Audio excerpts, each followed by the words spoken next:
जय हिंद, जय भारत साथियों। आज एक और खास विषय पर वीडियो लेकर के आपके बीच में आए हैं। जैसा कि आपने टाइटल देख लिया होगा, काफी दिन से लोग सवाल कर रहे थे मुझसे व्हाट्सएप के माध्यम से, यूट्यूब पर भी कई लोगों ने कमेंट किया, फेसबुक पर भी कमेंट किया कि सर कम से कम ये जो आम आदमी पार्टी का अभी एपिसोड चल रहा है, मनीष सिसोदिया जी को अरेस्ट किया गया है, इसके बारे में कोई राय तो रखिए। वैसे तो मैं बार बार बोलता हूं, मैं किसी व्यक्ति या किसी पार्टी पर टिप्पणी करने से बचता हूं, क्योंकि मेरा मानना यह है कि हम अपनी नॉलेज को या जो हम सिखाना चाहते हैं उसको किसी एक व्यक्ति या पार्टी पर केंद्रित कर दें तो उसका जो असली मैसेज है वो नहीं जाता। लेकिन फिर भी क्योंकि आप लोगों के सवाल थे तो मुझे लगा मुझे इस पर अपनी राय रखनी चाहिए। और मैं किसी नेता के पक्ष में या फेवर में विपक्ष में बात नहीं कर रहा हूं, विरोध में बात नहीं कर रहा हूं। मैं आपको असलियत बताना चाहता हूं कि जो मनीष सिसोदिया जी अरेस्ट किए गए, इसके पीछे की, उनके अरेस्ट होने की, उनकी गिरफ्तारी के पीछे की सच्चाई क्या है और घोटाला क्या है या नहीं है, वो तो आप मीडिया में सुन ही रहे होंगे। देखिए, अभी आम आदमी पार्टी तो बड़ी चालाकी से काम कर रही है। उन्होंने अपना पोस्टर डाला फेसबुक पर, उसमें लिखा कि मनीष सिसोदिया जी ने 8 साल में अच्छे स्कूल दिए, अच्छी शिक्षा के लिए काम किया, ये किया वो किया, और बीजेपी ने उनको अरेस्ट करवा दिया। वो ये बोल ही नहीं रहे कि मनीष सिसोदिया जी के पास शिक्षा मंत्रालय के अलावा बाकी मंत्रालय भी थे। तो वो तो हर कोई अपनी अच्छी अच्छी चीजें सामने रखता है, बुरी बुरी हटा देता है। और जो मनीष सिसोदिया जी को अरेस्ट भी किया गया है, आप सबको पता होना चाहिए उनकी शिक्षा के क्षेत्र में या शिक्षा मंत्री के नाते कोई उन पर आरोप नहीं है। जो एक्साइज मिनिस्टर के नाते वो उनके ऊपर आरोप थे, जो उन्होंने शराब के ठेके अलग अलग खुलवाए, जिसका हम लोग पहले भी विरोध कर रहे थे। उनका तो मानना यह था कि हर गली मोहल्ले में 2-3 शराब की दुकानें होनी चाहिए। और उसमें कितना पैसा लिया गया, ठेके जो पहले सरकारी होते थे 60% उनको सबको प्राइवेट करने की प्लानिंग, उस सब पे भी मैं बात नहीं करूंगा। मैं तो इसके राजनीतिक पहलू पे बात करूंगा, क्योंकि ये सारी बातें तो आपको बहुत सारे मीडिया वाले, बहुत सारे लोग सिखा देंगे। राजनीतिक पहलू क्या है और असली कारण क्या है वो मैं बताता हूं। असल में ये तो कंफर्म है कि राजनीति में, जैसे मैंने बार बार कहा, अगर आप राजनीति में हैं तो आपको पैसा तो चाहिए होगा। बिना पैसे के राजनीति नहीं हो सकती। अब या तो आपके पास अपना पैसा हो या आपके पास ऐसे लोग हो जो आपको पैसा देने को तैयार हो जाए। पहले चुनाव के बारे में याद करिए, आम आदमी पार्टी ने जो 2013 में पहला चुनाव लड़ा, और 2015 के चुनाव के बारे में याद करिए। अरविंद केजरीवाल और उनके सारे नेता बार बार मीडिया में आकर के बोलते थे जनता से हमें डोनेशन दीजिए, डोनेशन के लिंक शेयर किए जाते थे, बताया जाता था कि हमें पैसे की कमी है। अरविंद केजरीवाल जी खुद आकर के बोलते थे मीडिया में भी, सोशल मीडिया के माध्यम से भी, हमें पैसा चाहिए, पैसा चाहिए, हमें डोनेशन दी जाए। कितनी डोनेशन आई है वो वेबसाइट पर डाला जाता था, कौन दे रहा है, कहां से आ रही है। अब 2020 का चुनाव देखिए, आम आदमी पार्टी ने कोई अपील नहीं करी डोनेशन के बारे में। उन्हें पैसे की जरूरत नहीं थी कि आप चुनाव में, अब सरकार बन चुकी थी और वो कहते हैं ना, रंग चढ़ चुका था। तो अब उन्हें पता चल गया था कि भाई पैसा तो हम कहीं ना कहीं से व्यवस्था कर ही लेंगे। बाकी नेता क्या करते हैं, जो कॉन्ट्रैक्ट्स मिलते हैं, जो सरकारी फंड होता है उसमें से कुछ गड़बड़ कर लेते हैं, अपने रिश्तेदारों को कॉन्ट्रैक्ट दिला देते हैं। इन्होंने भी उसमें से कुछ रास्ते अपनाए ही होंगे। वो जब सीबीआई की रिपोर्ट आएगी तो पता चल ही जाएगा। प्लस पार्टियों के पास बेचने के लिए क्या होता है, पार्टी कोई प्रोडक्ट तो बनाती नहीं, क्या बेचेगी पार्टी? पार्टी टिकट ही बेच सकती है। तो जहां खरीदार होगा, जहां ग्राहक होगा, वहां तो प्रोडक्ट तैयार हो ही जाएगा। और पॉलिटिकल पार्टियों का प्रोडक्ट सबसे बढ़िया तो टिकट होता है, पद होता है। टिकट और पद के चक्कर में पैसा आदान प्रदान होता रहता है, हर पार्टी में होता है। अब बड़ी पार्टियां यानी कांग्रेस और भाजपा, दो बड़ी पार्टियों की अगर बात करूं, उन लोगों के यहाँ पर कौन लोग डोनेशन दे रहे हैं, कितना पैसा आ रहा है, वो आपस में तो पता है। लेकिन वो कहते हैं ना, तू मेरी खुजा मैं तेरी खुजाऊं, तो ऐसे तू मेरी छुपा मैं तेरी छुपाऊं, मतलब मैं तुम्हारे ऊपर कुछ बात नहीं करूंगा, तुम मेरे ऊपर कुछ बात नहीं करोगे। अब कोई नई पार्टी अगर आना चाहती है और इनमें से किसी को टक्कर देना चाहती है, खासकर से राष्ट्रीय स्तर पर अपना अस्तित्व खोजना चाहती है, तो उसे इनसे लड़ना पड़ेगा। लड़ने के लिए बहुत ज्यादा पैसा चाहिए होगा, क्योंकि इन्होंने राजनीति जो बना दी है, और केवल इन्होंने नहीं, अब तो राजनीति ऐसी हो ही गई है, सभी पार्टियां, राज्य की पार्टियां भी कोई कम खर्चा नहीं करती हैं। और अब देखिए पंजाब के सीएम साहब को नई राजनीति करने आए थे ना, हर अखबार के फ्रंट पेज पर उनकी फोटो, जैसे नरेंद्र मोदी जी की फोटो होती है, भाजपा के बाकी मुख्यमंत्रियों की फोटो होती है, कांग्रेस के मुख्यमंत्री अपना प्रचार करते हैं। तो कोई ज्यादा फर्क नहीं रहा। तो जब राजनीति करने में ज्यादा फर्क नहीं रहा, बाकी कामों में ज्यादा फर्क नहीं रहा, तो ऑब्वियस सी बात है कि पैसा इकट्ठा करने में भी फर्क नहीं रहा होगा। पैसा कैसे इकट्ठा किया जाता है सीख गए होंगे, और सीख तो जाने ही थे यार। आप देखिए ना, दिल्ली की बात करूंगा, दिल्ली में आम आदमी पार्टी के जो 60 से ज्यादा विधायक हैं, उनमें से 30% से ज्यादा या तो पुराने कांग्रेसी हैं या भाजपा ही हैं। मतलब वो रंग तो चढ़ ही जाना था।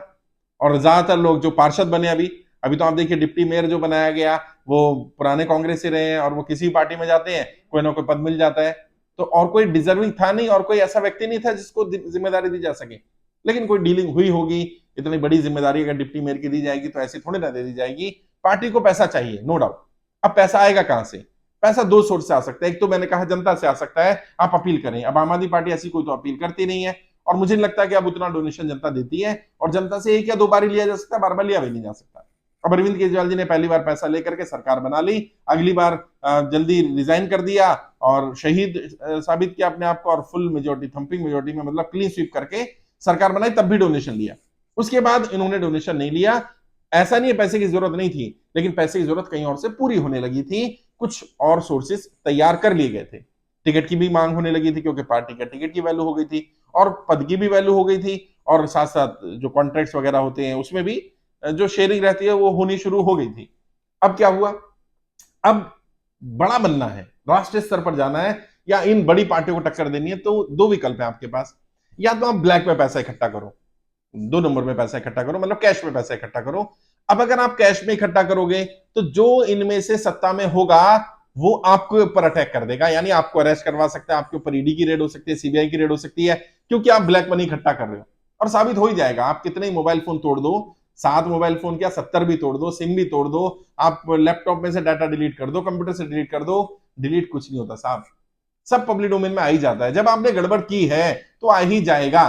सीबीआई के लोग पागल नहीं है, कोर्ट पागल नहीं है, सुप्रीम कोर्ट पागल नहीं है, हमारे यहां पर बहुत समझदार लोग हैं। आपने अगर गड़बड़ की है तो वो सामने आ ही जाएगा। तो या तो आप ब्लैक में पैसा लोगे तो पकड़े जाओगे, यानी आपके ऊपर रेड पड़ेगी, आपके ऊपर सीबीआई का इंक्वायरी होगी, इनकम टैक्स की इंक्वायरी होगी, ईडी की इंक्वायरी होगी। अच्छा, अगर आपने व्हाइट में पैसा लेना शुरू कर दिया, आपने कहा नहीं हम तो ईमानदार पार्टी है, हम तो जो भी डोनेशन लेंगे ईमानदारी से लेंगे। अच्छा, आपने जो भी डोनेशन लिया व्हाइट में, चेक से लिया, वो आपको इलेक्शन कमीशन में जमा कराना पड़ेगा, कितना पैसा आपके पास आ रहा है। अच्छा, इलेक्शन कमीशन कहने के लिए तो न्यूट्रल बॉडी है, लेकिन हम सब जानते हैं सरकारी अभी तक तो अपॉइंट करती आई है, तो इलेक्शन कमीशन के पास डाटा है, और इलेक्शन कमीशन उसको पब्लिक डोमेन में भी रखता है, अपनी वेबसाइट पे डालता है किस पार्टी ने अपनी इनकम टैक्स रिटर्न फाइल की है, कितनी फाइल की है, कितना पैसा आया, कितना गया। अब सरकार को ना पता हो ये तो संभव नहीं है ना कौन व्हाइट में पैसा दे रहा है। अब अगर मान लीजिए आपने सारा पैसा व्हाइट से लिया, तो जिन लोगों ने चेक से पेमेंट दी होगी अब उनके ऊपर इनकम टैक्स की रेट पड़नी शुरू हो जाएगी, अब उनको ईडी के थ्रू दबाना शुरू कर दिया जाएगा, अब उनके ऊपर सीबीआई की इंक्वायरी होनी शुरू हो जाएगी। तो यानी अगर व्हाइट में पैसा ले तो मरे, तो वो मरे जो दे, और अगर ब्लैक में पैसा इकट्ठा करे तो जो इकट्ठा कर रहा है वो मरे। मतलब दोनों केस में खरबूजा छुरी पे गिरे या छुरी खरबूजे पे गिरे, नुकसान तो अल्टीमेटली खरबूजे का होना ही है। और ये तय कर लिया गया, बड़ी पार्टियों ने यह तय कर लिया है कि या तो तुम रहोगे या हम रहेंगे, किसी और को नहीं आने दिया जाएगा।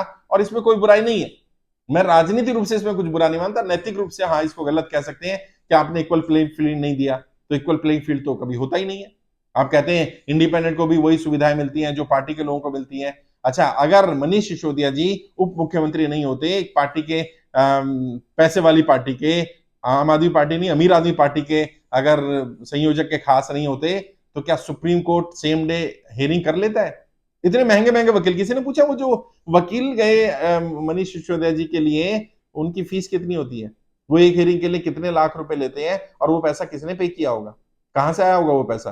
तो ये बोलना कि इक्वल प्लेइंग फील्ड है, कानून की नजरों में सब बराबर है, कानून सबके लिए बराबर है, ये सब किताबों में अच्छी लगती है बातें, लिखने में पढ़ने में बहुत बढ़िया लगती है, आदर्शवादी बातें हैं। वास्तविकता क्या है, प्रैक्टिकल ये है, सत्ता से पैसा, पैसे से और सत्ता, और सत्ता से और पैसा। पंजाब की गाड़ियां हमने देखा था, पूरे गुजरात इलेक्शन में पंजाब की गाड़ियां, पंजाब नंबर की गाड़ियां घूम रही थी, क्योंकि पंजाब का पैसा वहां खर्च किया जा रहा था।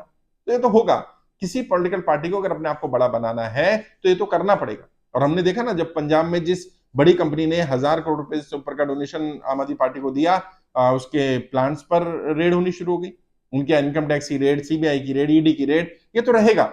यानी आपके पास बड़ा बनने के लिए एक सीमा तक तो विकल्प दिए जा रहे हैं, उसके बाद रास्ते बंद हैं। अब अगर आप ईमानदारी से पैसा लेते हो तो भी आप फंस जाओगे, क्यों? क्योंकि उनके ऊपर बात आएगी और वो लोग आपको पैसा देना बंद कर देंगे। अगर आप बेईमानी से पैसा इकट्ठा करते हो, टिकट दे करके, कॉन्ट्रैक्ट दे करके, ये करके वो करके, तो वो कहीं ना कहीं कोई ना कोई चैट आपको करनी पड़ेगी। आज की डेट में वो जमाना नहीं रहा कि आप कभी कोई बात ही ना करो, आपकी सारी फोन कॉल्स, आप व्हाट्सएप चैट, कहने को तो ये सिक्योर्ड है, लेकिन कब तक सिक्योर्ड है? जब तक आपका फोन और जिससे चैट किया उसमें से किसी एक का फोन सरकार के पास, ईडी के पास या सीबीआई के पास नहीं जाता।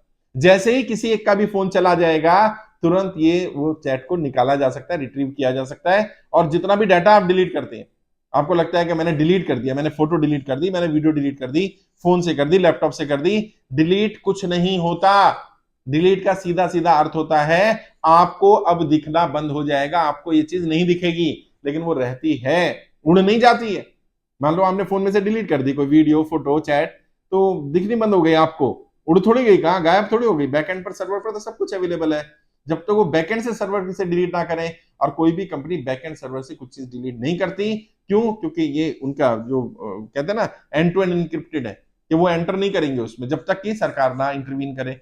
सरकार के पास ऐसे बहुत सारे सॉफ्टवेयर हैं, पेगासस जैसा, जो आपके फोन में क्या चल रहा है सब कुछ देख सकता है। तो ये कंफर्म है कि मनीष सिसोदिया जी इसी कारण अंदर गए हैं, और अब इन्हें बेल मिल पाना थोड़ा मुश्किल होगा। मुझे तो ऐसा नहीं लगता कि सीबीआई अपनी साख खराब करेगी किसी नेता के कहने पर। लोग कह रहे हैं जी बीजेपी के नेता इन्वॉल्व हैं, उन्होंने बोल दिया, झूठे आरोप हैं। आरोप झूठे या सच्चे हैं तो कोर्ट तय करेगा ना भाई।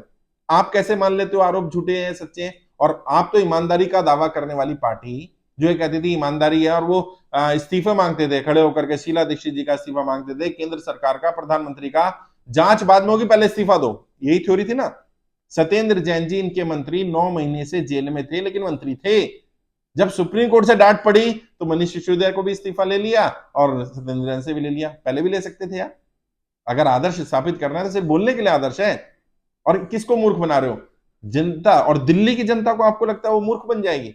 वो सब देख रही है। और अभी आप कर रही है ना, अरविंद केजरीवाल कोई आंदोलन डिक्लेयर करें, उनके कार्यकर्ताओं के अलावा, उनके नेताओं के अलावा जनता नहीं आने वाली सड़कों पर। क्यों? क्योंकि जनता समझ चुकी है। जनता इसके खिलाफ पहले भी थी कि मंदिर के बाहर, मस्जिद के बाहर, गुरुद्वारे, चर्च के बाहर, आपने 100 मीटर स्कूल से भी दूरी देखी नहीं कि शराब का ठेका खुलवाने का तय कर लिया आपने। इस तरह के काम नहीं करने चाहिए थे, पहले भी गलत था, और शराबबंदी होनी चाहिए। शराब से आप मुनाफा कमा करके, मतलब किसी का घर बर्बाद होता हो जाए, आपको सिर्फ अपनी सरकार का मुनाफा चाहिए। ये इस लिए जनता ने सरकार चुनी है, या ये आदर्श राजनीति होगी क्या? और ये कहना कि हम ईमानदार, कट्टर ईमानदार हैं, मैं नाम तो नहीं लूंगा, लेकिन मैंने कोर कमेटी के मेंबर के लिए भी काम किया इलेक्शन मैनेजमेंट में, तो मुझे पता है कितने ईमानदार हैं, कितना व्हाइट में और कितना ब्लैक में काम करते हैं, सब मालूम है। लेकिन वो उनकी गलती नहीं है, राजनीति ऐसी है ना भाई।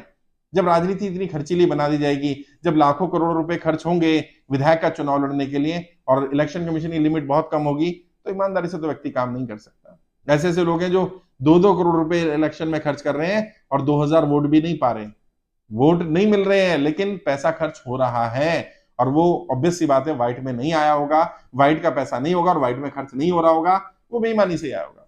लेकिन ऐसा नहीं है कि इसका इलाज नहीं है, ये समस्या है, समाधान भी है, कभी इस पर भी बात कर लेंगे। लेकिन मैं जैसे पहले कहा कि मैं नहीं चाहता था इस मुद्दे पर मैं अपनी बात रखूं, क्योंकि किसी व्यक्ति के बारे में बोल करके अपनी जो मैं सिखाना चाहता हूं, समझाना चाहता हूं, उसको कम नहीं करना चाहता था। लेकिन आप सबका मानना था कि मुझे इस पर राय देनी चाहिए, तो मैंने बता दिया पर्दे के पीछे क्या हुआ है। पैसा लिया गया, और कोई बड़ी बात नहीं है, कोई बड़ी बात नहीं है कि किसी दिन हम खबर सुने कि अरविंद केजरीवाल को अरेस्ट कर लिया गया, क्योंकि अरविंद केजरीवाल के बिना इन्वॉल्व हुए ये सब नहीं हो सकता था। अगर एक भी रुपए का लेन देन इलीगल तरीके से हुआ होगा तो सीबीआई नहीं छोड़ने वाली, ध्यान रखना। अब कुछ लोग कहेंगे कि सीबीआई तो केंद्र के कंट्रोल में है। हाँ, तो बोला ना अभी संजय सिंह जी ने कि मुझे सीबीआई दे दो, मैं नरेंद्र मोदी जी को, अमित शाह को और अदानी को जेल भेज दूंगा। तो इसका मतलब उन्हें पता है ना कि सीबीआई का यूज किया जा सकता है, दुरुपयोग किया जाता है। तो जब आप खुद ही कह रहे हो कि हम भी ऐसा ही करेंगे, ऐसा कैसे कह सकता है कोई देश के प्रधानमंत्री के लिए या गृह मंत्री के लिए कि हम सीधा जेल भेज देंगे? हम ये बोल सकते हैं इंक्वायरी कराएंगे, हम ये बोल सकते हैं कोर्ट में भेजेंगे, कोर्ट केस करेंगे, हम ये बोल सकते हैं उन पर सरकार निर्णय लेगी, कोर्ट निर्णय लेगा, हम ये बोल सकते हैं कि उनकी पूरी रिपोर्ट करवाई जाएगी, उनकी पूरी इंक्वायरी कराई जाएगी। ये सारी बातें बोली जा सकती हैं, बट ये बोल देना ये कहां तक सही है? खैर, आज विषय कुछ और था, तो मुझे लगा मुझे अपनी बात रखनी चाहिए। फिर भी कोई और किसी टॉपिक पे वीडियो चाहिए, कोई और राय जानना चाहते हैं, कोई और सवाल आपके मन में है, तो वीडियो कमेंट बॉक्स में लिखिएगा, मैं जरूर जवाब दूंगा। मुझसे बात करना चाहे तो वीडियो के डिस्क्रिप्शन जाइए, मेरा फोन नंबर मिल जाएगा, 2-4-5 मिनट बात करने, डायरेक्ट बात करिए, गाइड करूंगा मैं आपको। आज के लिए इतना ही। आपके उज्जवल राजनीतिक भविष्य के लिए हार्दिक शुभकामनाएं। जय हिंद, जय भारत।